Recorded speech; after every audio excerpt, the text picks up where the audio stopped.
1890 photo found, and experts noticed the secret in the child's hand in the background. The afternoon light filtered through the tall windows of the Charleston Historical Society's archive room, casting long shadows across rows of leather-bound ledgers and acid-free boxes. Sarah Mitchell, a 34-year-old archivist with 7 years of experience cataloging Southern history, carefully lifted another photograph from the collection donated by the estate of the late Elizabeth Hartwell. The box had arrived 3 weeks ago, filled with glass plate negatives, tintypes, and albumin prints spanning from 1870 to 1920. She placed the photograph on the light table, her trained eyes immediately drawn to its composition. The image showed a prosperous white family posed in front of an impressive 3-story mansion with towering columns and ornate balconies. The house was typical of Charleston's antebellum architecture, though the clothing suggested the photograph was taken around 1890, well after the Civil War had ended. A stern-looking man in his 50s stood at the center, his hand resting on an ornate chair. Beside him, a woman in an elaborate dark dress with leg-of-mutton sleeves held a parasol. 3 children in their Sunday finest stood arranged before them, 2 girls and a boy, their faces serious as the long exposure time required. Sarah made notes in her database. Family portrait, circa 1890, unidentified subjects, Charleston residence, excellent condition. She was about to move on when something caught her eye. In the background, just visible beyond the mansion's corner, there were blurred shapes that might have been other figures. The photograph's age and the limitations of 1890's camera technology made it difficult to discern details in areas not specifically focused by the photographer. She reached for her digital scanner, a state-of-the-art device the Society had acquired the previous year specifically for preserving and examining historical photographs. As the machine hummed to life, Sarah carefully positioned the image. Within minutes, the photograph appeared on her computer screen in high resolution. She zoomed in on the background, adjusting the contrast and brightness. Her breath caught. What she had assumed were shadows, or perhaps garden statuary, were actually children. Several of them, captured mid-motion as if running. The digital enhancement revealed details invisible to the naked eye in the original print. Sarah leaned closer to the screen, her pulse quickening as she noticed something deeply unsettling about the figures in the background. The children were moving quickly, their bodies angled forward with urgency. One appeared to be carrying something, though the motion blur made it difficult to identify exactly what. Another had their arm extended, reaching towards something or someone outside the frame. These weren't children playing casually in a garden. Their postures suggested purpose, perhaps even distress. Sarah saved the enhanced image and sat back, her mind already racing with questions. Who were these children? Why were they on the property during a formal family portrait? And why had no one noticed them before? Sarah spent the rest of that afternoon examining every pixel of the enhanced photograph. She adjusted lighting, sharpened details, and isolated different sections of the image, each manipulation revealing more of what had remained hidden for over a century. The more she looked, the more disturbed she became. The children in the background, she could now count at least 5 distinct figures, were clearly not part of the formal portrait. Their clothing was dramatically different from the well-dressed white family in the foreground. Where the family wore fine fabrics with careful tailoring, these children appeared to be dressed in simple, rough-textured garments that hung loosely on their small frames. The material looked thin, inadequate for what appeared to be early spring weather based on the budding trees visible in the frame. But what truly stopped Sarah's breath was the realization that became undeniable as she enhanced the image further. These children were black. In an era when photography was expensive and formal portraits were carefully composed to present family prestige and social standing, the presence of black children in the background of a wealthy white family's portrait was unusual enough. But their circumstances appeared far more troubling than simple presence. Sarah zoomed in on the child closest to the camera. The enhanced resolution revealed a small figure, perhaps 7 or 8 years old, bent forward under the weight of what appeared to be a wooden bucket. The child's bare feet were visible despite the season, and their posture suggested not just the physical burden of carrying something heavy, but a psychological burden as well. Shoulders hunched, head slightly lowered, body language that spoke of subservience and fear rather than childhood playfulness. Another child, slightly taller, had one arm extended backward, as if being pulled or directed by someone outside the frame. The motion blur suggested rapid movement, not the casual wandering of children at play, but something more urgent, more compelled. A third child carried what looked like bundled fabric, or perhaps laundry, the load nearly as large as the child's torso. The other 2 children were less distinct, their motion having blurred them almost into the background, but their presence was unmistakable. Sarah's hands trembled as she created a new folder on her computer, titling it Hartwell Estate, 1890, Background Investigation. She saved multiple versions of the enhanced image, each highlighting different aspects of what she'd discovered. Then she pulled up her calendar, March 15, 2024. The photograph was 134 years old, taken in 1890, 25 years after the 13th Amendment had officially abolished slavery in the United States. Yet everything about what she was seeing suggested something was profoundly wrong. Why were black children performing what appeared to be heavy labor on this property? Why were they barefoot and poorly clothed while the white family displayed such obvious wealth? Why did their body language suggest compulsion rather than voluntary work? Sarah knew enough about Southern history to recognize that the end of slavery hadn't meant the end of exploitation. Sarah arrived at the archive the next morning, 2 hours before the Historical Society officially opened, carrying a thermos of coffee and a leather notebook already filled with questions she'd written late into the night.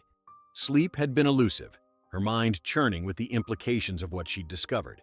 The photograph had shifted from a routine cataloging task to something that demanded immediate and thorough investigation.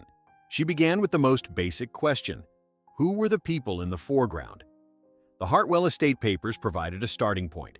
Elizabeth Hartwell, who had died at 96 just 3 months earlier, had been Charleston's oldest resident and the last living descendant of one of the city's most prominent post-Civil War families. The Hartwells had owned rice plantations before the war, their wealth built on the labor of enslaved people. After emancipation, they had transitioned into textile manufacturing and real estate, maintaining their social position and financial power through the turbulent Reconstruction era and beyond. Sarah pulled property records, census data, and city directories. The mansion in the photograph, she recognized it now from descriptions in Elizabeth's donation papers, had been the family's primary residence from 1867 until it was sold in 1952. The building still stood, converted into a boutique hotel in the historic district, its antebellum grandeur carefully preserved for tourists seeking authentic Southern atmosphere. The 1890 census listed the mansion's occupants: Jonathan Hartwell, age 54, occupation textile merchant; Catherine Hartwell, age 48, occupation listed as none in the typical manner for wealthy married women; and 3 children, Margaret, 14, Victoria, 11, and Charles, 8. The census also listed 2 white servants, a housekeeper named Mary O'Brien, and a groundskeeper named Thomas Murphy. But there was no mention of any black children, no indication of additional household members beyond these 7 people. Sarah frowned, tapping her pen against the census page. The omission was significant. If black children were living and working on the property, as the photograph clearly showed they were, why weren't they recorded? Census takers in 1890 were supposed to document everyone residing at a location, including servants and laborers. The deliberate exclusion suggested these children existed in a legal gray area, their presence either hidden or considered so insignificant that it didn't merit official documentation. She moved to newspaper archives, searching for any mention of the Hartwell family around the late 1880s and early 1890s. The Charleston Daily Courier and other period newspapers yielded dozens of results. Society pages described Catherine Hartwell's involvement in various charitable organizations, her hosting of tea parties, and church fundraisers. Jonathan Hartwell appeared in business sections, his textile company praised for employing reliable labor and contributing to Charleston's economic recovery from the war's devastation. One article from April 1891 particularly caught Sarah's attention. It described Catherine Hartwell's work with something called the Charleston Christian Women's Aid Society and praised the family's generous participation in providing guidance and moral instruction to less fortunate souls through practical education and Christian oversight. The phrase practical education echoed in Sarah's mind as she dug deeper into Charleston's post-war history. She'd studied enough 19th century documents to recognize euphemistic language when she saw it. Pleasant-sounding phrases often masked brutal realities, especially when it came to race relations in the South. Practical education could mean genuine vocational training, but given the context and the evidence in that photograph, Sarah suspected something far darker. She spent the next week immersed in archives, pulling everything related to labor practices in South Carolina during the 1880s and 1890s. What emerged was a systematic picture of exploitation designed to replicate slavery's control over black labor, while technically complying with the 13th Amendment. Convict leasing programs funneled black men into brutal forced labor for minor infractions. Sharecropping trapped entire families in cycles of debt. And, perhaps most insidiously, apprenticeship laws allowed white families to claim custody of black children, binding them to years of unpaid labor under the pretense of education and care. Sarah found legislative records from 1865, passed immediately after the war as part of South Carolina's Black Codes. The apprenticeship law stated that black children whose parents were deemed vagrant, unable to provide adequate support, or simply dead, could be bound to white masters for terms lasting until age 21 for boys and 18 for girls. The children would receive room, board, and instruction in useful trades, but no wages. Running away was punishable by law. Physical punishment was explicitly permitted. And crucially, the law gave white families nearly unchecked authority over these children's lives. It was slavery with a different name, slavery disguised as charity, and it was entirely legal. Sarah's hands shook as she photographed page after page of these laws. She then turned to correspondence collections, searching for personal documents that might reveal how Charleston's elite families actually implemented these policies. In the papers of various prominent white families, she found letters discussing the apprenticeship system with disturbing casualness. One collection yielded correspondence between Charleston women involved in church charitable work, dated between 1889 and 1892. Sarah's breath caught when she found several letters that mentioned Catherine Hartwell by name. A letter from a woman named Dorothy Preston, dated October 1890, just months after the photograph was likely taken, contained this passage. I called upon Catherine yesterday and found her in good spirits despite the burden she has taken upon herself. She now has 5 children in her care through the apprenticeship program, in addition to her own household. I confess the arrangement troubles me, though Catherine insists it is God's work. The children are so very young, and I witnessed them performing tasks that seemed quite strenuous for their small frames. Catherine assures me they are learning valuable skills and are far better off than they would be in the poverty and moral degradation of the freedmen's settlements. 5 children. The same number Sarah had identified in the photograph. Sarah knew she needed expert consultation to fully understand what she'd uncovered. She reached out to Dr. Marcus Freeman, a historian at the College of Charleston, whose research focused on African American life in South Carolina during Reconstruction and the Jim Crow era. Dr. Freeman had published extensively on labor systems that had emerged after slavery's abolition, and his work had challenged many comfortable narratives about the post-Civil War South. They met 3 days later at a quiet coffee shop near the college campus. Sarah brought her laptop, the enhanced photograph already loaded and ready to display. Dr. Freeman, a tall man in his early 60s with close-cropped gray hair and wire-rimmed glasses, listened intently as she explained her discovery and the research she'd conducted so far. When she showed him the enhanced image, zooming in on the 5 children in the background, his expression hardened. He studied the photograph in silence for what felt like a long time, his jaw tight, his eyes moving from one child to another. Finally, he sat back and removed his glasses, pinching the bridge of his nose. "How many?" he asked quietly. "5 that I can identify clearly. There might be others outside the frame or too blurred to distinguish." Dr. Freeman nodded slowly, his gaze returning to the screen. "Apprenticeship system. I've documented hundreds of these cases over the years, but finding photographic evidence is extraordinarily rare. Most families were careful not to include these children in formal portraits. Either the photographer was careless, or the family didn't realize they'd been captured in the background. Either way, this is an important historical document. The Hartwell family correspondence refers to taking children in as charity work," Sarah said, unable to keep the bitterness from her voice.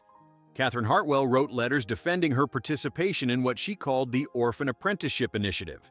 She framed it as Christian duty, saving children from destitution.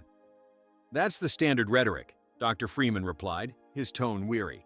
"White Southerners couldn't openly advocate for slavery after 1865, so they reframed forced labor as benevolence.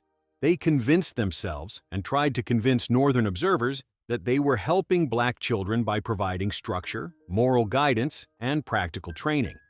The reality was unpaid labor, often brutal conditions, and complete legal control over these children's lives until adulthood."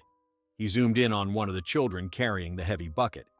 "Look at this child's posture, the way their shoulders are hunched, how their body is bent under the weight. That's the posture of someone accustomed to carrying heavy loads regularly. These children weren't receiving education in any meaningful sense. They were performing the same domestic and agricultural labor that enslaved children had performed before emancipation. Sarah felt anger rising in her chest, hot and righteous. How do I find out who they were? The census doesn't list them. The Hartwell family papers don't name them individually. It's like they were deliberately erased from the record. Dr. Freeman leaned forward, his expression shifting from academic analysis to something more personal and determined. Dr. Freeman provided Sarah with a research roadmap that would consume the next several weeks of her life. Church records, he explained, sometimes contained information about Black children that civil records omitted. Freedmen's Bureau documents from the immediate post-war period occasionally tracked children who later entered apprenticeship arrangements. And crucially, county court records would contain the actual legal bindings, the paperwork that transferred custody of Black children to white families. Sarah began with the Charleston County Court archives, housed in a climate-controlled basement beneath the current courthouse. The apprenticeship bindings were kept in large leather ledgers, their pages brittle with age and filled with cramped 19th-century handwriting. She requested the volumes covering 1885 to 1895, knowing from the photograph's date and Catherine Hartwell's correspondence that this decade would be most relevant. The ledgers arrived on a cart, and Sarah carefully opened the first volume.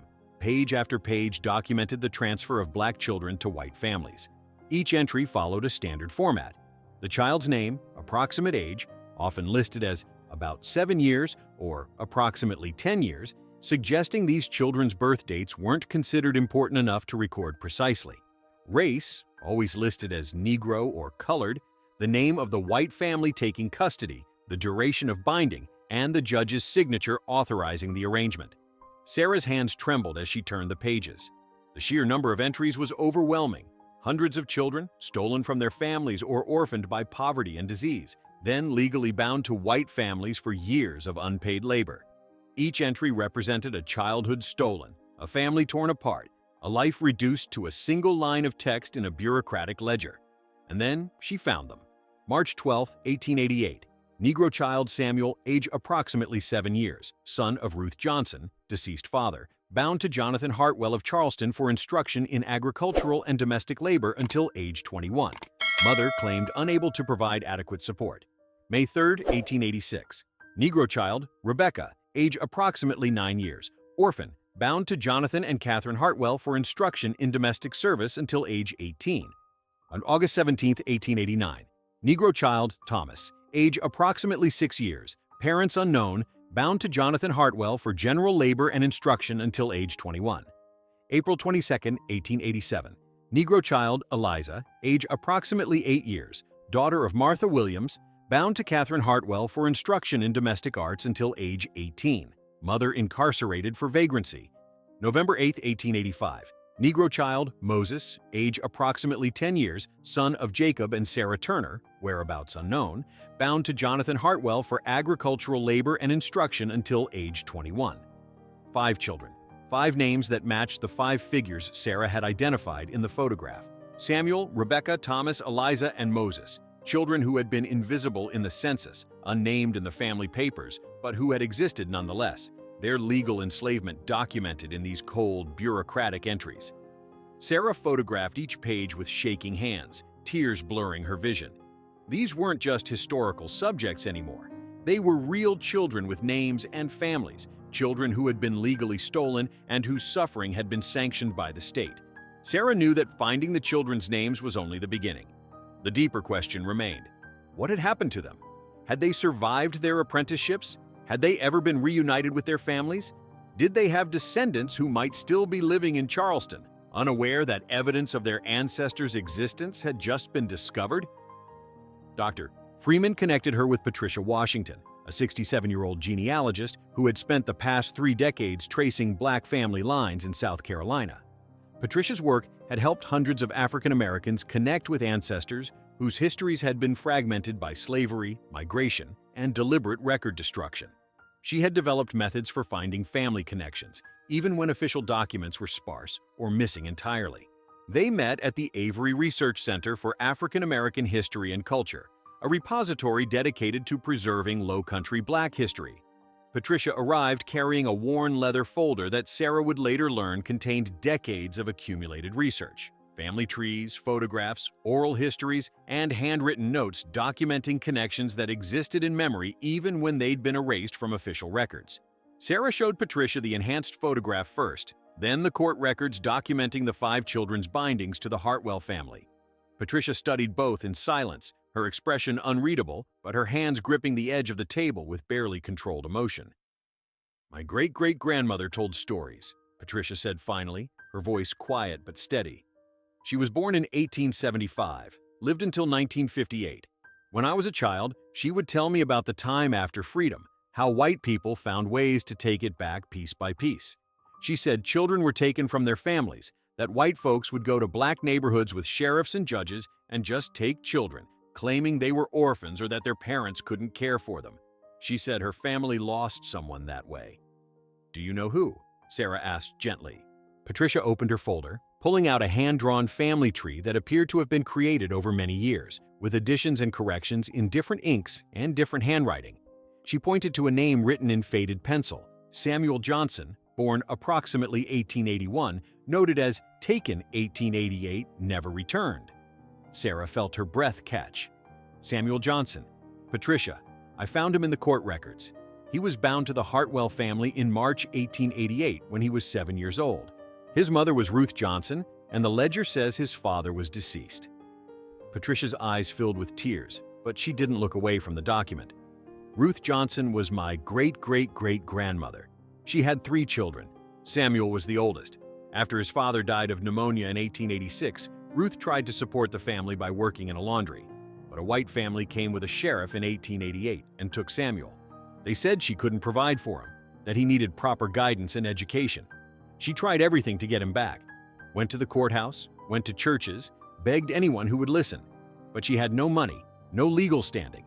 She was a black woman in 1888 Charleston. Her rights weren't worth the paper they might have been written on." Over the following weeks, Sarah and Patricia worked together nearly every day, combining archival research with genealogical investigation. Patricia brought in other family members and community historians, people who had been collecting fragments of post-emancipation history for years, often against institutional indifference or active resistance. What emerged was a comprehensive picture of a systematic exploitation network that had operated openly in Charleston for decades. The court records revealed that the Hartwell family's involvement in the apprenticeship system was even more extensive than Sarah had initially discovered. Between 1885 and 1898, Jonathan and Catherine Hartwell had taken legal custody of at least 11 black children through apprenticeship bindings. Some children appeared in the records for only a few years before disappearing. Whether through death, escape, or informal release was impossible to determine. Others seemed to have remained on the Hartwell estate for over a decade, well past the ages when their bindings should legally have ended. Dr. Freeman helped contextualize these findings within the broader patterns of Southern labor exploitation. "What you're documenting with the Hartwell family wasn't unusual," he explained during one research session. "It was standard practice among the white elite. They needed labor for their households, their businesses, their agricultural operations. Slavery had ended, but they refused to accept a world where they had to pay black workers fair wages or treat them as equals. So they developed legal mechanisms to maintain control: convict leasing for adult men, debt peonage for sharecroppers, and apprenticeship for children. The genius of it, from their perspective," he continued, his voice heavy with bitter irony, "was that these systems could be defended as legitimate, even benevolent. Convicts deserved punishment, sharecroppers had voluntarily agreed to their contracts, and apprenticed children were receiving education and moral guidance. The rhetoric of civilization, Christianity, and uplift disguised what was fundamentally forced labor." Sarah pulled additional photographs from the Hartwell estate collection, examining them with new understanding. An 1892 image of a family gathering showed blurred figures in the background near the kitchen entrance. Figures she now recognized as likely being the apprenticed children, kept separate from the white family's social events, but present to serve. An 1895 photograph of the mansion's elaborate garden featured 2 young black men, teenagers or perhaps in their early 20s, standing stiffly at the edge of the frame. Their ages would be consistent with Samuel and Thomas if they had survived into adolescence. "They kept them," Patricia said quietly when Sarah showed her these images. "Even after the legal bindings should have ended, they kept them. How do you leave when you have nowhere to go? No money, no legal documentation of your freedom. These children grew up on that estate, probably knew nothing else. The Hartwells had complete control. Sarah found evidence supporting this in the Hartwell family's business records. Account ledgers from the textile company, housed in a separate collection, included entries for training expenses, housing costs, and clothing provisions for unnamed apprentices and household workers. But these expenses were then recorded as debts that the workers supposedly owed, amounts that grew with interest year after year. It was identical to the debt peonage systems used to trap adult black workers throughout the South. 4 months after Sarah had first discovered the photograph, she organized a community presentation at the Avery Research Center. News of her research had spread through Charleston's black community, passed along through churches, family networks, and word of mouth. Many people had heard stories about ancestors who had disappeared into apprenticeship arrangements after emancipation, stories that had been dismissed by white historians as exaggeration or folklore, but were now being validated by documentary evidence. The presentation room filled beyond capacity. Folding chairs were brought in to accommodate the overflow, and still people stood along the walls and in the doorway. Sarah looked out at the assembled crowd, elderly men and women who had grown up hearing these stories from grandparents, middle-aged researchers who had spent years trying to trace family lines through deliberately obscured records, young people who wanted to understand the systems of oppression that had shaped their community's history. Sarah stood before the group, her laptop connected to a large screen displaying the enhanced 1890 photograph. She felt the weight of responsibility settling on her shoulders. These weren't abstract historical subjects. They were someone's great-great-grandfather, someone's stolen uncle, someone's disappeared sister. The people in this room had personal stakes in this history. This photograph was taken in 1890 in front of the Hartwell family mansion on Meeting Street, Sarah began, her voice steady despite her nervousness. For 134 years, it appeared to be nothing more than a formal portrait of a wealthy white family. But modern digital enhancement technology has revealed what was hidden in the background: 5 black children who were being held by the Hartwell family under Charleston's apprenticeship system, a legal mechanism that allowed white families to essentially re-enslave black children for decades after the Civil War had officially ended slavery. She walked through her research methodically, showing the court records that documented each child's binding, the family correspondence that revealed Catherine Hartwell's justifications, the legislative history that explained how these arrangements were made legal. She displayed the genealogical research that Patricia had compiled, showing how some of these children connected to families represented in the room. "We've been able to identify 5 children in this photograph by name," Sarah continued, advancing to a slide that listed them. Samuel Johnson, approximately 7 years old, bound in 1888. Rebecca, approximately 9 years old, bound in 1886. We haven't yet located her family name. Thomas, approximately 6 years old, bound in 1889. Eliza Williams, approximately 8 years old, bound in 1887. And Moses Turner, approximately 10 years old, bound in 1885. An elderly man in the third row raised a trembling hand. His voice shook when he spoke. "My grandmother's name was Clara Turner. She told me about her uncle Moses, who was taken when she was just a baby. She said he used to sing all the time, that he had the most beautiful voice, and one day men came with papers and took him away. Her mother, that would be Moses's mother, Sarah Turner, spent years trying to find him, but he was just gone. The family never knew what happened to him." Sarah felt tears prick her eyes. The community presentation became a catalyst for wider recognition of Charleston's post-emancipation labor practices. Local newspapers picked up the story, running features about Sarah's discovery and the system it exposed. The photograph appeared in article after article, its hidden children finally visible to the public eye. Regional television stations requested interviews. Within weeks, the story had attracted national attention from historians, journalists, and descendants of families affected by similar systems throughout the South. Sarah found herself at the center of something larger than she had anticipated. Researchers from other states reached out, sharing documentation of apprenticeship systems in their own regions: Georgia, North Carolina, Alabama, Mississippi. The patterns were remarkably similar. State laws passed immediately after emancipation, creating legal mechanisms to bind black children to white families, rhetoric about charity and Christian duty masking forced labor, and deliberate erasure of these children from official records. What had happened in Charleston was part of a regional, even national system of exploitation. The Charleston Historical Society worked with Sarah to create a dedicated exhibit documenting South Carolina's apprenticeship system. The 1890 photograph served as the centerpiece, but surrounding it were the court records, family testimonies, legislative documents, and personal correspondence that told the fuller story. The exhibit didn't shy away from difficult truths. It named the white families who had participated in the system, including the Hartwells, and it honored the black families who had fought against it, often at great personal risk and with no success. Patricia continued her genealogical research with renewed energy, now aided by other family historians and genealogists who had been energized by the photograph's revelations. Together, they worked to trace what had happened to the 5 children after their time on the Hartwell estate. The research was painstaking and often heartbreaking. Samuel Johnson appeared in a 1910 Charleston City directory, listed as a laborer living in a boarding house on the East Side. He had survived his apprenticeship and lived into adulthood, though the circumstances of his release from the Hartwells remained unclear. Patricia's family confirmed through oral history that Samuel had eventually reconnected with his younger siblings in the early 1900s, though he rarely spoke about his years with the Hartwell family. He died in 1943 at approximately 62 years old. Rebecca's fate was more tragic.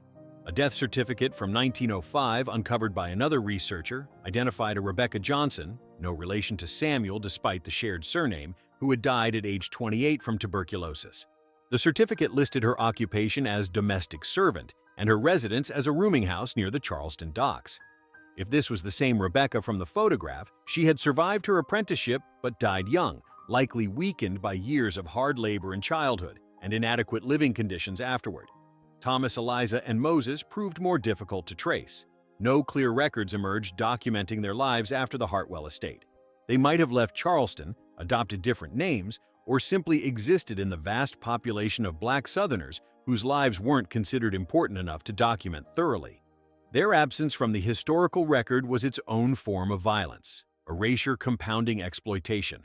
The Hartwell Mansion, now operating as a boutique hotel called the Magnolia House, initially resisted acknowledging its history.